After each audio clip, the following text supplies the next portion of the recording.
انسان کی فطرت ہے وہ کسی بھی چیز کی دوبارہ قدر کرتا ہے، ملنے سے پہلے اور کھو دینے کے بعد۔ ہم کسی کو بھی آسانی سے بول نہیں سکتے، بس خود کو فریب دیتے ہیں کہ ہم بھول چکے ہیں۔ جب ہم سب کچھ چپ کر کے برباد کر لیتے ہیں تو ہم دنیا کو بہت اچھے لگتے ہیں، اور جب ایک بار بھی لوگوں کو ان کی غلطی بتا دیں تو ہم سب سے برے بن جاتے ہیں۔ پتہ ہے اللہ تعالیٰ کی مدد کب آتی ہے؟ جب تمہیں بے بسی چاروں طرف سے گھیر لیتی ہے، جب تم لوگوں کے انکار کے بعد بھی اللہ پر یقین رکھتے ہو۔ اللہ کی مدد کب آتی ہے؟ جب انسان کی طاقتیں ہار جاتی ہیں، پھر رکاوٹیں وسیلہ بن جاتی ہیں، پھر مقدر کی لکیریں بدل جاتی ہیں۔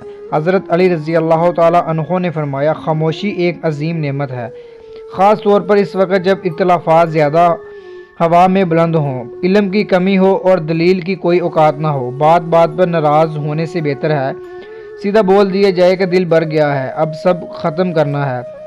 امام شافعی رحمۃ اللہ علیہ فرماتے ہیں کہ انسان کا جوہر 3 چیزوں میں ہے: اپنی تنگ دستی کو چھپا جانا یہاں تک کہ تمہاری خودداری کے باعث لوگوں کو تم پر دولت مندی کا گمان ہو، اپنا غصہ چھپا جانا یہاں تک کہ لوگوں کو لگے کہ تم شاد ہو، اپنی پریشانی کو چھپا لینا یہاں تک کہ لوگوں کو لگے کہ تم راحت میں ہو۔ رفتہ رفتہ ہر کمی پوری ہو جاتی ہے، جو کمی پوری نہیں ہوتی ہے باوجود بھی ڈھونڈ نہیں پاتا۔ خوش قسمت ہوتی ہے وہ لڑکی جسے ایسے لڑکے کا پیار ملے جس میں یہ 2 نشانیاں ہوں۔ نشانی یہ کہ وہ خود سے زیادہ آپ کی قدر کرے گا، دوسری نشانی کو جتنا بھی مصروف ہوگا آپ کو وقت ضرور دے گا۔